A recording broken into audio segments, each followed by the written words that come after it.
You are listening to I Am Refocused Radio with your host, Shamaya Reed. This show is designed to inspire you to live your purpose and regain your focus. And now, here's your host, Shamaya Reed. Welcome to I Am Refocused Radio. We are here again, and today we have a true honor. We have our special guest, speaker, trainer, and executive director, Dr. Joaquin E. Wallace. We're going to be talking about his recent book, Generational Wealth Begins with Generational Knowledge. It isn't just about money. It's about awareness plus mindset equals knowledge. And that is real change. This book shows how our financial habits are shaping the stories that we live, the traumas that we go through, and the beliefs that we are inherited. This is not just something that you read once and you understand life. This is a book that you have to use as a guide, and most likely, maybe like the Bible, we have to go back and kind of reread some things to really understand where you really are. It's not an abstract book. It's a book that hits you home where you are.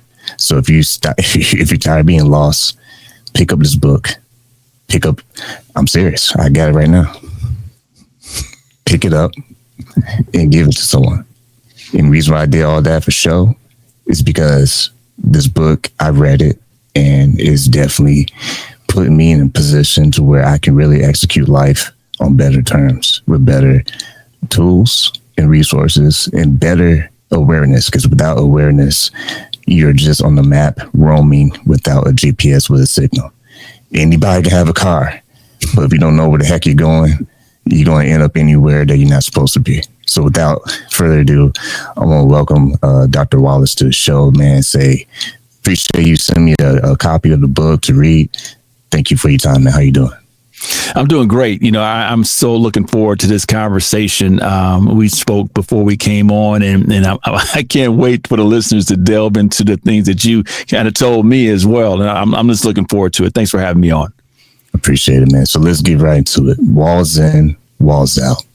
That's inside the book, and that hit me too as well. How can a listener or viewer who's watching this episode kind of understand what that actually means when they spot their inside story versus the outside pressure? Well, when you think about, walls in, walls out, it starts from your internal and external ecosystem in the book itself, which is stage one. And I firmly believe that, all of our relationship with money is based with walls inside the home, learned helplessness, self-sabotage. All of the lessons that we've learned was from those inside of the walls. And our first financial fiduciaries were our parents, cousins, uncles, friends, neighbors, anyone they pretty much gave you unsolicited advice about money. Those were your first financial fiduciaries. Well, what's most important is walls out, because that's what we see outside of the doors, and that shapes us as well too. If what we see outside externally, the clothes people wear, fear of missing out, as they say now, what back in the day was keeping up with the Joneses, but all of those elements outside of our home combined with walls in shapes who we are, which creates your inherited financial narratives and our financial genetic code, which I'm sure we're going to get into. And we are. And before we go to that bus stop, there's a inherited financial narrative that people play in their mind. In plain terms, break it down for us in elementary style. What is something that you believe contributes to wrecking people's good plans, especially when you think about inherited financial narratives? Well, when you think about inherited financial narratives, those are all of the narratives that have been given to us without our permission. So oftentimes than not, we're carrying these narratives and we don't know why. We're carrying these messages, but we don't know why.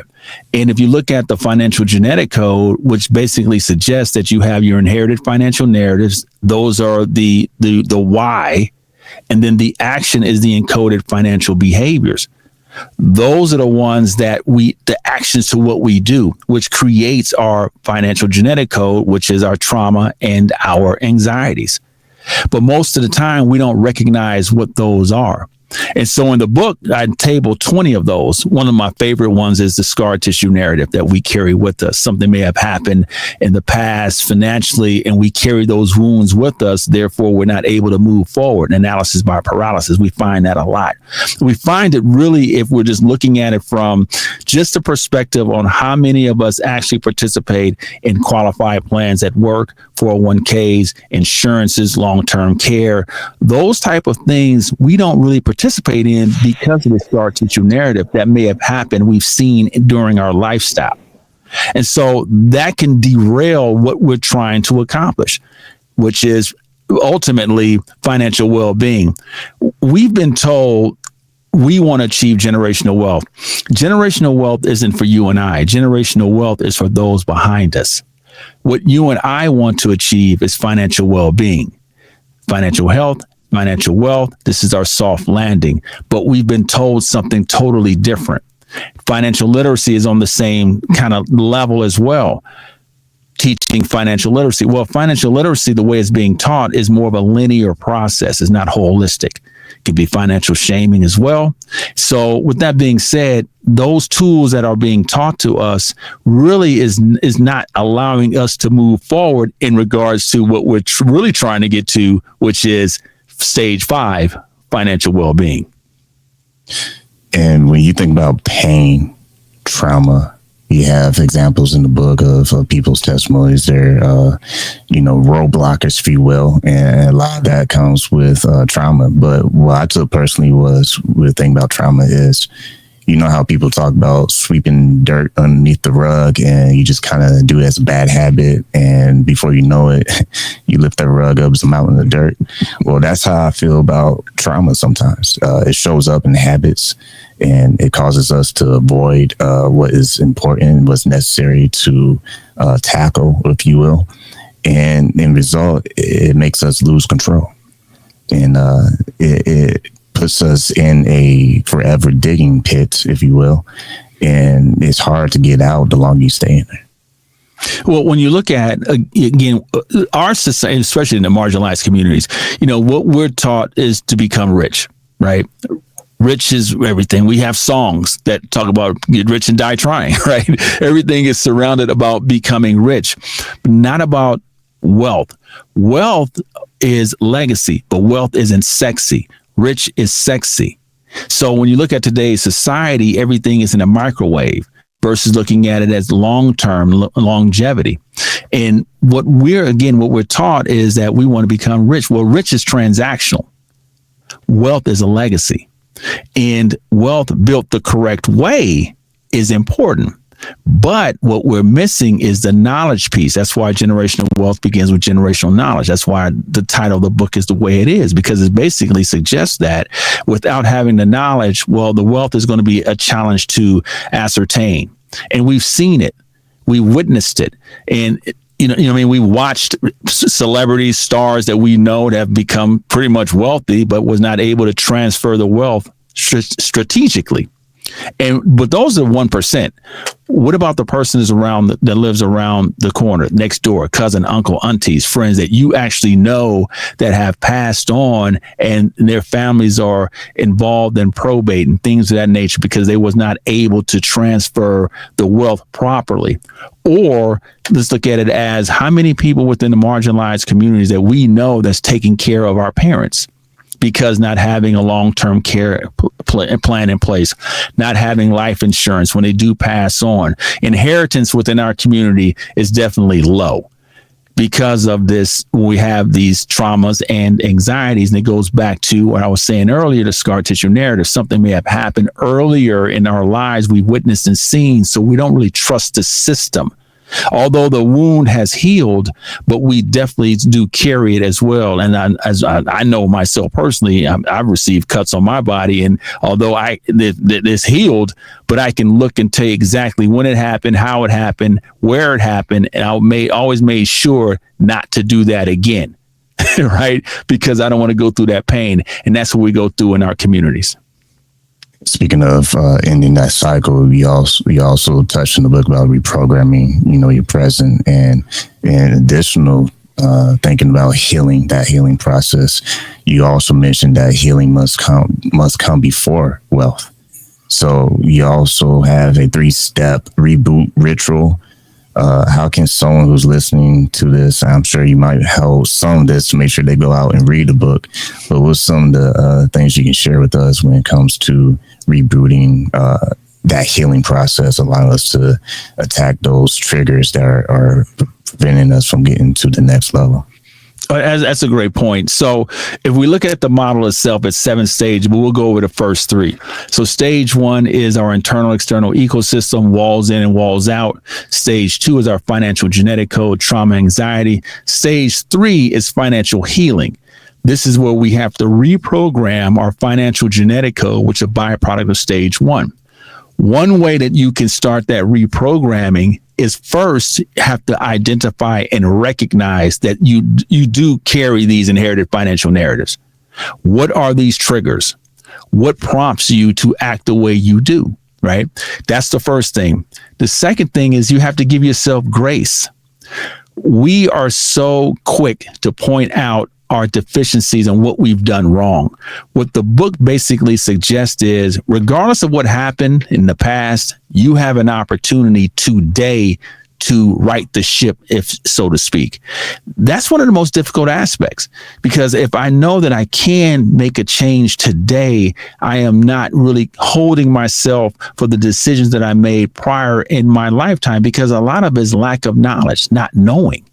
Mm-hmm. Right? Know it better, we do better. But at the same time, we don't know. So the first thing is, what triggers you? We need to know that. What are your inherited financial narratives? Second thing is, give yourself grace. And the third thing is, take one of the narratives that you have and try to reprogram it and reframe it. So in the book, I table 20, as you know, and each one has the actual definition, the behavioral aspect, and then the affirmation. Give yourself the affirmation. Talk to yourself. Make sure. Don't try to do everything all at one time. Take one, write it down, understand, and say, well, I'm going to change this. I'm going to do this. One of the narratives that retirement isn't for me. Well, why is that? Because in our communities, we may not know anyone who has actually retired. Yeah. So if I don't know anyone who's actually retired, then when mentioning retire, I say, well, I don't really know anyone who's actually retired, so that's not for me. But that was in the past. You have a chance now to reprogram that. Well, the first thing I need to do is participate in any of the retirement vehicles that are available at my job. That's the first part of reprogramming. The third phase of that is saying, I am worthy of retiring. I do deserve to retire. And if you can take that approach, now you're acknowledging, you're recognizing, and then you have an action plan. So again, we talked about the financial genetic code. You have the why, and then you have the action. Inherited financial narratives are your why. The encoded financial behaviors is your action. Now you can create your own new and improved financial genetic code, because as we know, everyone has a financial genetic code. Everybody is different. That's why financial literacy, the way it's being taught, is being taught in a vacuum, meaning that everyone is the same, which we know that's not the case. And like I said earlier, I'm going to hold this book again, because you go get yourself a copy. But like I said earlier, this book is so heavy that you can't just read it once. It's almost like a study guide. It's like if you get stumped, okay, let me go back and read on this part because it's said this and that. Let me reread that, because it's more like a tool that you can just keep using to help shape you as you're making better progress with better decision making.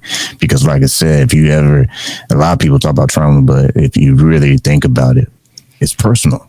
You know, it's like your fingerprint. Like only you can really talk about whatever happened to you that caused the pain.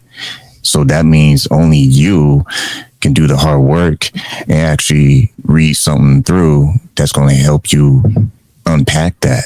Because unless you understand your feelings, you know, your lack of knowledge, your lack of awareness, you won't really understand what you actually are doing that's contributing to the negative experience. Because it's not something you do and you just turn over overnight. It's a process. One thing that I want the listeners to understand, in particular into relationships. So if you're in a relationship with an individual, both of you come from two different stage ones. So understand that's heavy. Your internal, external ecosystem is different from your partner, spouse, friend, whomever. Then what does that suggest? Well, you have a different financial genetic code. Your anxieties and traumas are different.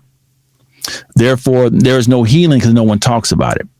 But we know, based on human relationships, that money is the most divisive piece in relationships, whether it's friendships, partnerships, marriages, businesses. The one area that can diffuse a friendship is money, simply because everyone comes from a different financial genetic code.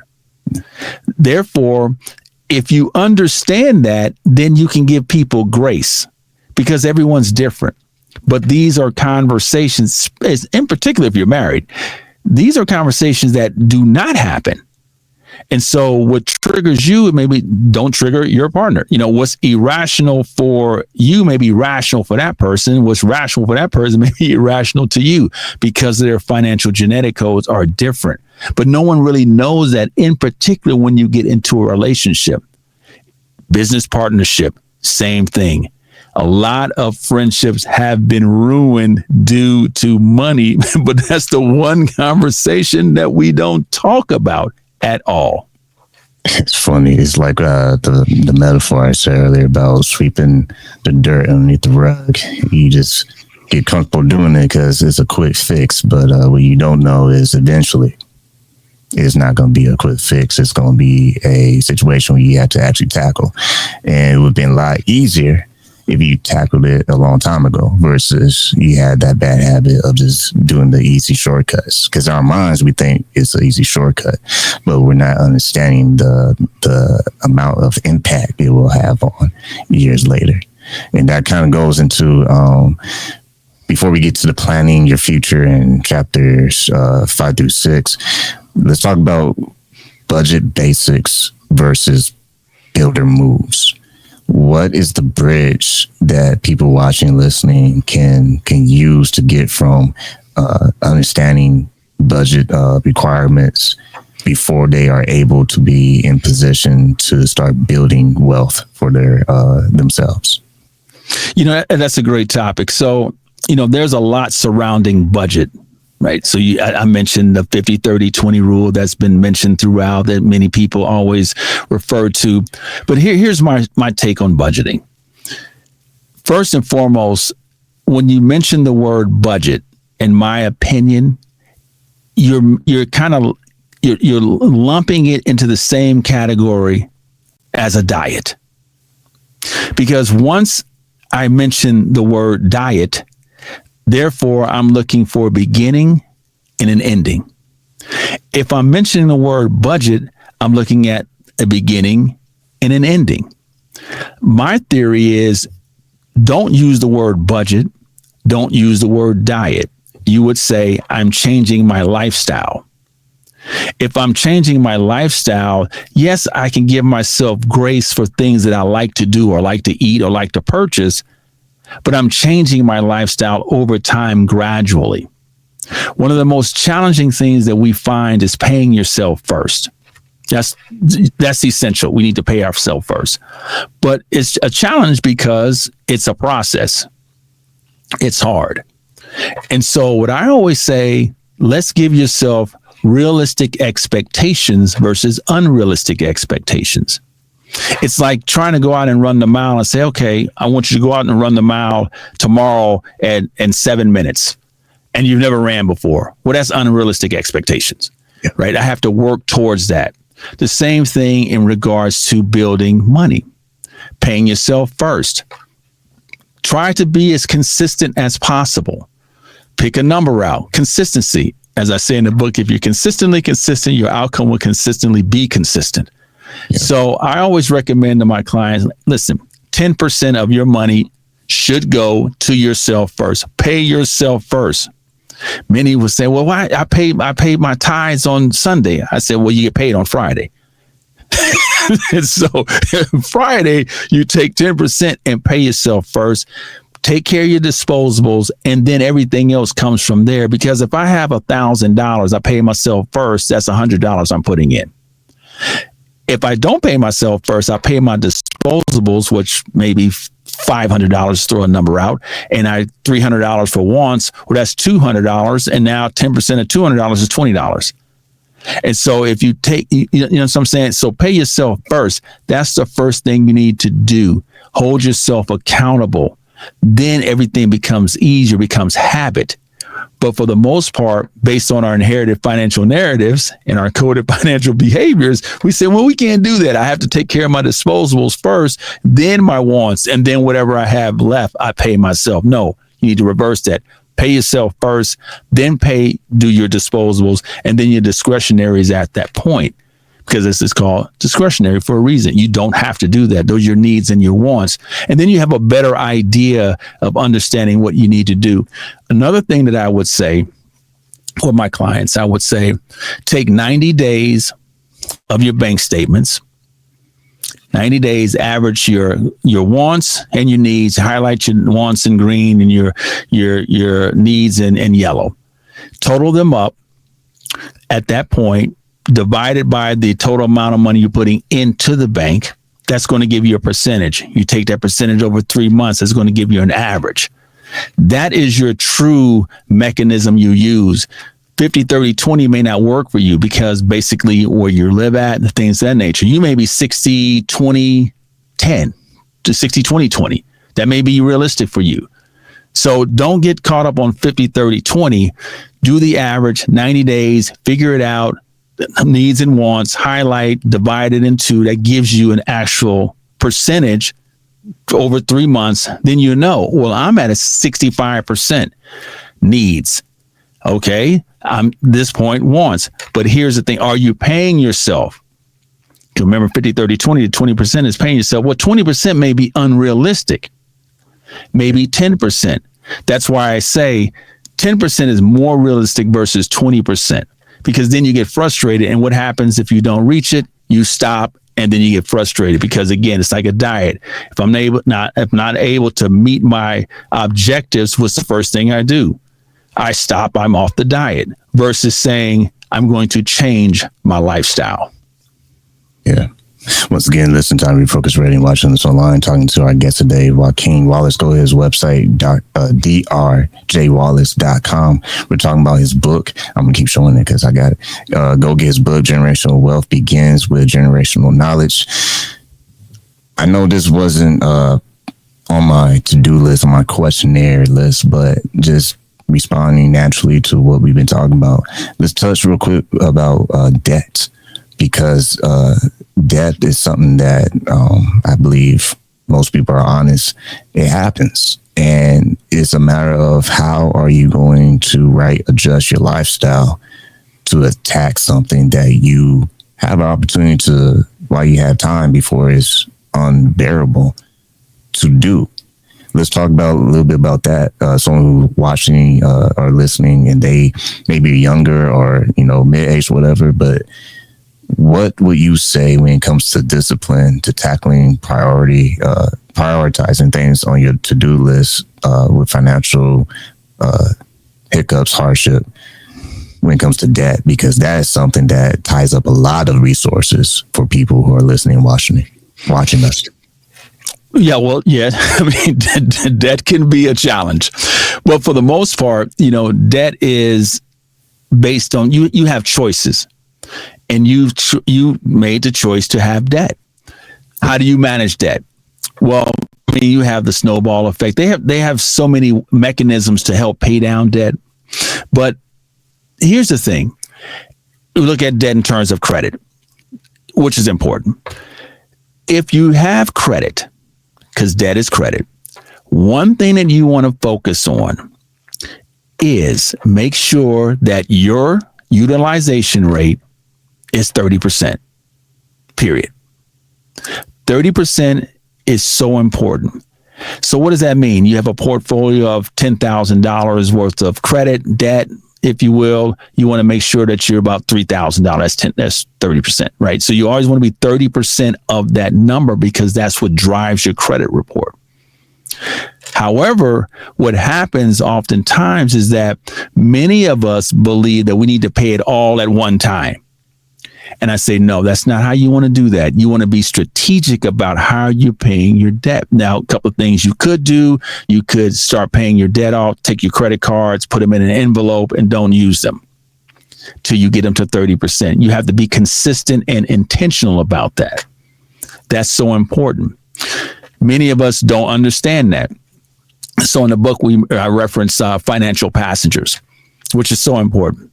Many of us as parents, and we have children, our children are our financial passengers. So think of it this way. We're in a car, driving a car. You're the driver. You have the passenger. As passengers, they're just watching the driver. So if you're wilding out, driving crazy, most likely the passengers, when they get their license, are going to do the same thing. Eventually, at some point, you're going to have to give the keys to the car to that passenger. And then that passenger is going to react and do the things they've seen that the drivers do. That's the same thing you find with credit and debt. We have watched our parents and how they live their lives, and it's a microcosm of how we're acting and doing as well. So we have to be very conscious of that as parents, to really be aware and intentional that if I have my kids, I cannot live loosely because they're watching and seeing that as well too. Those are your inherited financial narratives. So in regards to your encoded financial behaviors, your action. So in regards to debt, you have to tackle it as a job. So think of it this way. If you have 5 credit cards, I always say 5 credit cards, you have 5 jobs. Your job is to make sure that they're 30%.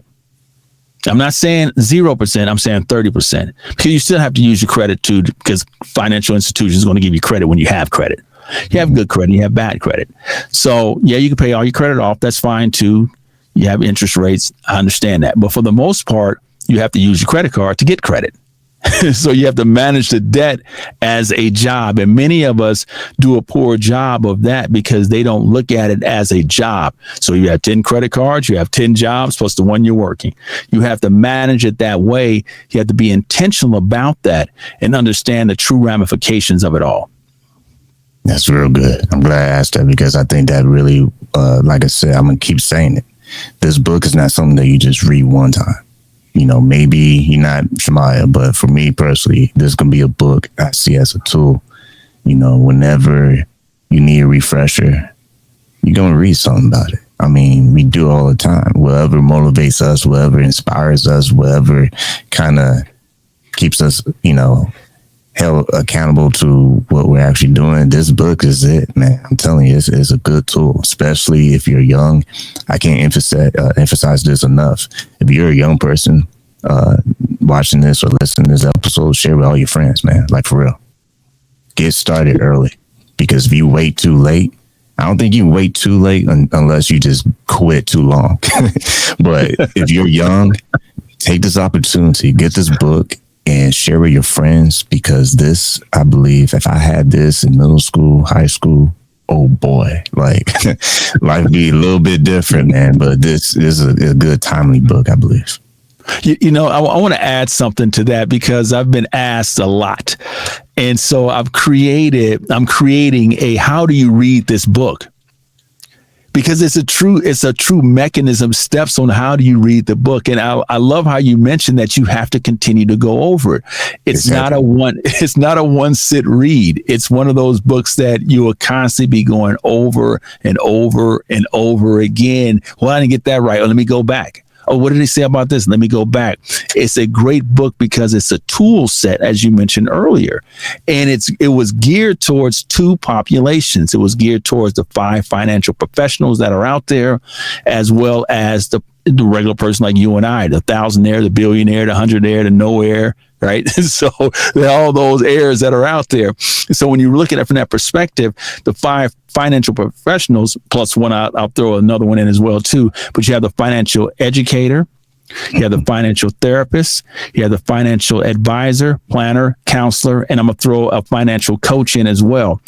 I really believe that those individuals, from what I've seen in terms of the comments on Amazon, is that they love the book because it allowed them to do self-inventory on themselves, because I firmly believe that each one of those 6 financial professionals, unbeknownst to us, unbeknownst to them, transfers their financial genetic code to their clients. Yeah.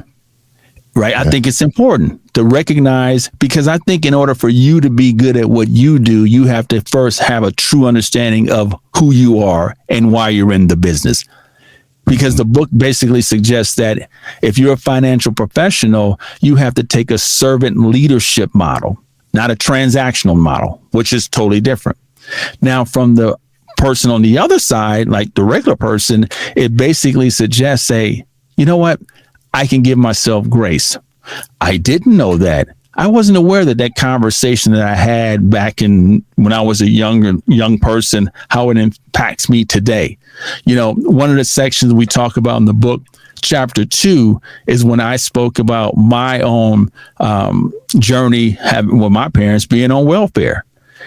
The colored money, I'm sure you read that, the colored money, you know, I didn't want to spend anything. I stand in the back of the line, wait till the line was finished, use the money, then leave. Right. And so everyone talking about each other. Right. Everybody talking about each other. But, you know, that's a true statement. But my wife was reading a book by Jamel Wallace, the journalist. And she mentioned her episode with food stamps. And the same thing that she said, and my wife said, I didn't realize that that's such an impactful thing. I said, no, that is real. If you had to go in with the colored money, the monopoly money, you would stand in the back, wait till you leave, buy it, run out the store. Everyone's talking about you, but everyone's on it, right? Everybody, now they have the EBT cards, but everybody was on that system. Those are financial traumas, inherited financial narratives, encoded financial behaviors that we carry with us. And I'm sure when you went through the 20 that I tabled in the book, you say, okay, I know about that one, the financial matrix, you know, the education solves everything narrative. We know that's not the case, right? So all of these narratives come into play and we carry them on unbeknownst to us. This is why we have the relationship we have with money. And this is why we have the relationship with money with other people. And as I mentioned earlier, money, they say it can divide anybody, right? Mm-hmm. Anybody. Money can be the divisive measure. The other thing that stuck out to me was it kind of helps you appreciate what your parents did. And what I mean by that is the sacrifices that they made. Because if they didn't have money falling off the money tree, they knew how to make the money stretch. And it also makes you, because you mentioned relationships, it also makes you kind of step back a little bit and say, oh, wow, yeah, I remember that growing up. Dang, man, that's what's up. Because you start to really appreciate reflecting on what sacrifices were made, you know, to put you as a next generation in position to succeed. And I think a lot of times people can forget that, you know, especially if they had good parents, because obviously can't speak for everybody, but for my own 2 cents, we had parents who made that money stretch and they really made it their priority to invest in their kids. You now see the sacrifice that they made to make that happen. And I believe that is another lens that the book illustrates as well. I appreciate that. You know, and one area that really pleased me is that the book itself is a self-published book. I was turned down by a lot of the other companies, and I was really hurt about that. I was like, man, why no one wants me to write about my book? And they said, we have books that were similar in genre. I was like, no, I don't think so. But again, it was the best thing that it ever could have happened. Within 30 days, it was an Amazon bestseller with no really hard marketing supporting it. So that let you know that the information in the book is really good and really timely. And I opened it basically by suggesting that in terms of your why generational wealth is important is because as a first generational person, I don't know if that who you are, but that's who I am. I'm first generation in terms of wealth in my family anyway.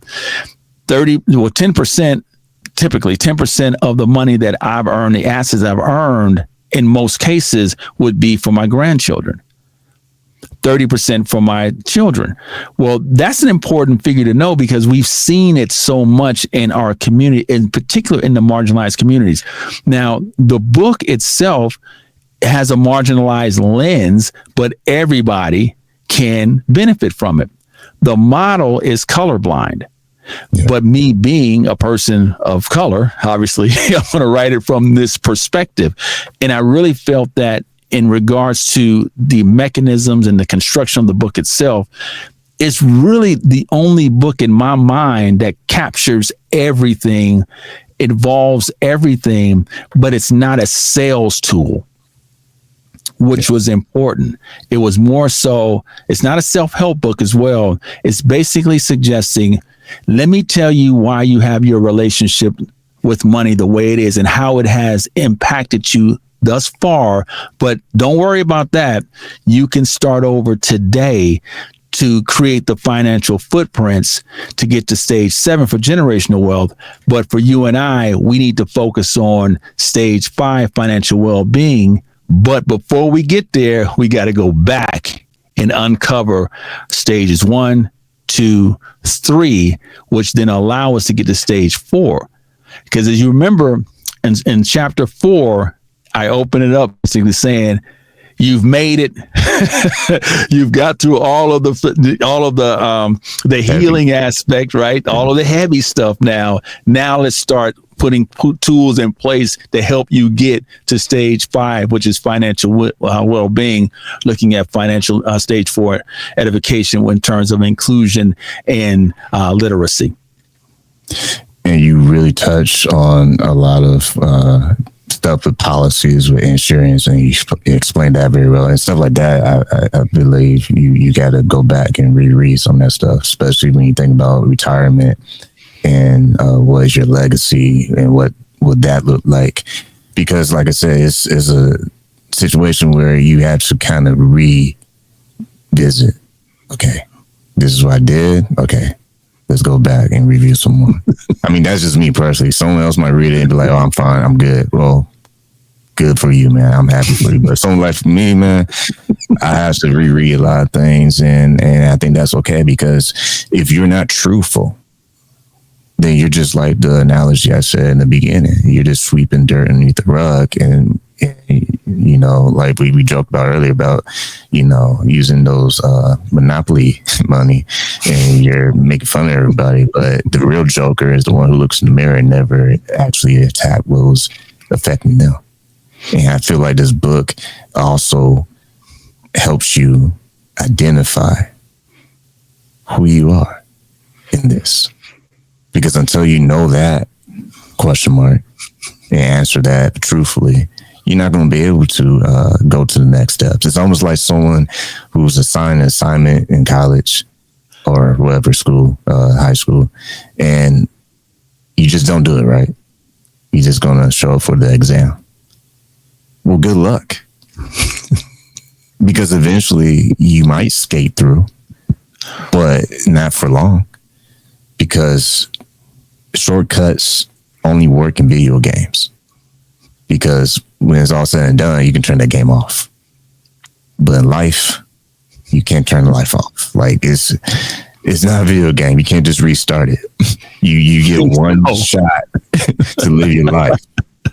And that's the major difference in reading this book. It is really hitting home that if you start taking life a little bit more seriously by understanding the lack that you may have when it comes to finances, that is really going to help you shape a better future versus you treat like a video game and there's all these cheat codes and, you know, you're just going to figure out one day, like in 30 minutes, you're going to be able to figure out something that you have delayed for decades. That's not how it's going to work, man.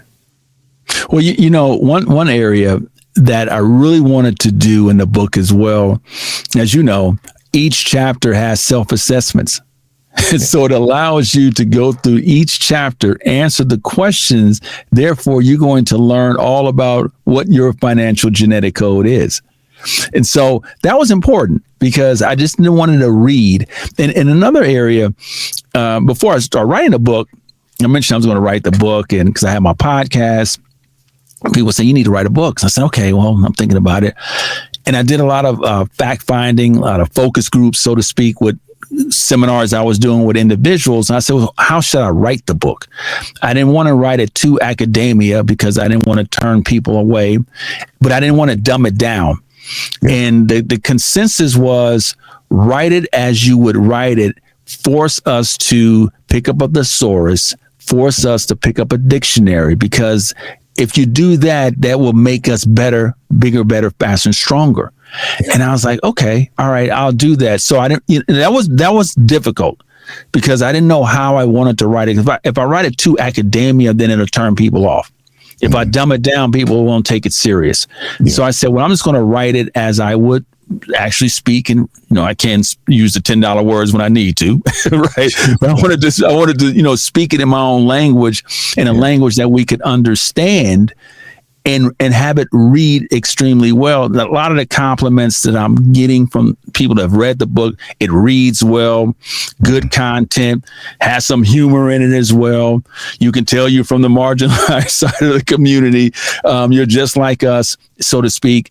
But the podcast episodes, the transcripts kind of help as well too, because it gives you a different lens from professionals that's in the field and regular folk as well.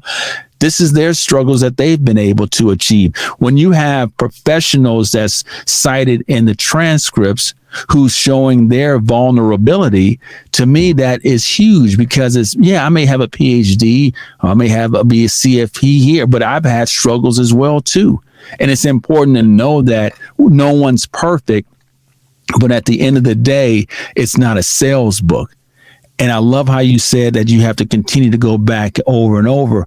Me personally, I firmly believe that if you're serious about making a change in regards to your relationship with money, this book or books need to be in your home. What I'm finding, there's a lot of families are doing family readings with the book. Wow. They're gifting it with family members, and they're meeting like every Friday, going over a chapter. This is important. Right. It's important. We're going to start from ground one. I had one of my students who's in my class who purchased a book with his family. He asked his daughters, what's your first recollection? What is your first memory of money? And it was, and she told him. And so that allowed him to say, wow, I need to make some changes. But again, he's only a byproduct of his environment. This is what he learned, right? He's learned his inherited financial narratives have been passed down unbeknownst to him without his permission. And he's been carrying it for years upon years. Now he has a chance to stop, make a change his trajectory as well, understand him and his wife's financial genetic code, help them to go forward to better shape their family going forward. But again, to help them too, because they're trying to get to their stage 5, which is financial well-being. Once again, listen to Refocused Radio and watching us online. Talking to our guest today, Dr. Joaquin Wallace. Go to his website, drjwallace.com, and get a copy. I'm about to bring that book in. Get a copy of the book, Generational Wealth Begins with Generational Knowledge. In closing, wrapping things up, one thing I want to say to our audience, and I'm going to be transparent on the show myself, and that is, I was never a straight A student growing up. Never. Okay. I was abstract. I was into the arts. I was into sound. I was the guy that colored outside the lines. I was like, man, y'all ain't about to hold me back. I'm about to be creative here in this space. The reason why I have to go back to the book is because that's what some people got to do. Now, some people might be straight A students and they read this thing and blah, blah, blah, X amount of days, and they set for life. I want to hit that home. This book also teaches you to not be ashamed of where you are, but be open to where you can go. Because if you're not open to where you can go, then you're never going to do anything. It's like life. You're going to start something, then you're going to quit. You're going to start something, then you're going to quit. You're never going to, like you said earlier, be consistent. If you're consistent, you get consistent results. So if you're consistently lazy, then you're going to have those consistent lazy results. If you're consistently disciplined, sooner or later, that's going to pay off. Sooner or later, it's going to rub off for you. Sooner or later, people will be looking at you like, man, you kind of different, man. You walk a little different. You talk a little different. What you eating, man? What you exercise? What you doing? Hey, yo, for real. I'm real talk. It's a tool. I mean that for real. Like, it really is a tool. And I know there's many books out there you can read, but I wouldn't waste my time interviewing Mr. Wallace today if I think it was valuable. And here's another thing. We had another interview a long time ago, and I'm glad I never released that one. Because it's a prime example of what happens if you try to take shortcuts. Because when I first met Mr. Wallace, I was just going to watch my way through and just do like a routine interview and ask some cookie cutter questions, get some cookie cutter answers, and call it a day. He had a hard conversation after the show and said, hey, man, we really want to help people. I want you to read that book. And I'm glad I did. Because this episode, this interview was fire.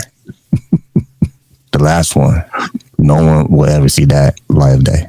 Because it was just a routine, and I want to harp that. I want to harp on that and push that home, is because I look at that as a metaphor with life. You cannot treat life as in I'm just going to go through the motions. Well, if it's meant to be, it's meant to be. No, you got to do something about it. And I love the whole mindset and idea that when you really focus on the discipline of what does it really take for you to get to where you could be, then that's when the magic happens. Because if you just fluff your way through, then the only person you're hurting is yourself. Because if you try to make everyone think, oh yeah, no.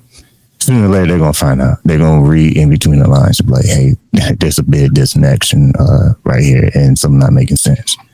It's because you got to stop fluffing and start connecting. So I suggest you get a copy of his book. In closing, I'll let you have the last words. What do you want to say to our audience? Well, first and foremost, I appreciate you being transparent with that conversation, because that's the conversation that when people bring me onto the podcast, in particular, since the book has been released, I would always say to them, we can do an interview, but until you read the book, it will not make sense. And I've rescheduled like 5 podcasts because of that. Literally, they say, okay, I'll read the book, because I think it gives you a better sense of where your feet are at that moment. And it'll allow you to say, well, from my perspective, this is why this book is important. And you can champion the book. You can stick the flag, you draw the line, put the flag down. This is why I'm championing this book, because I want to help people. Yeah. Which is so important.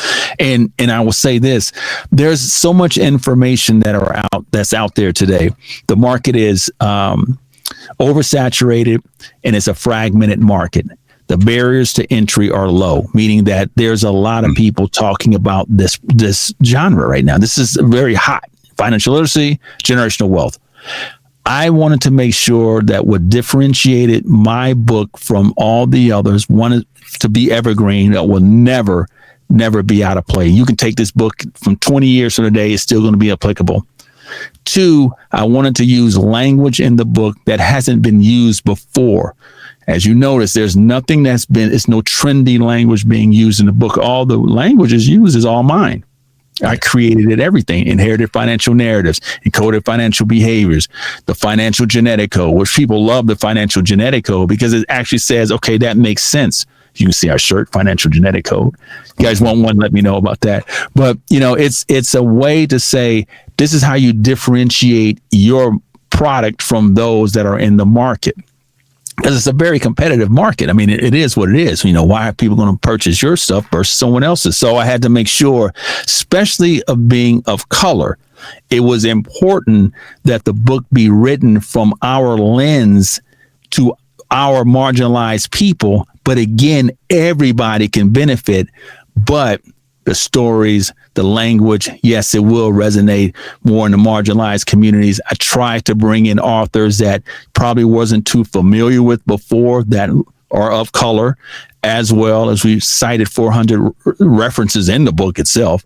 So it was, to me, it was a well-written book, well-constructed book to be used for years to come versus a one-sitting read, as you mentioned earlier.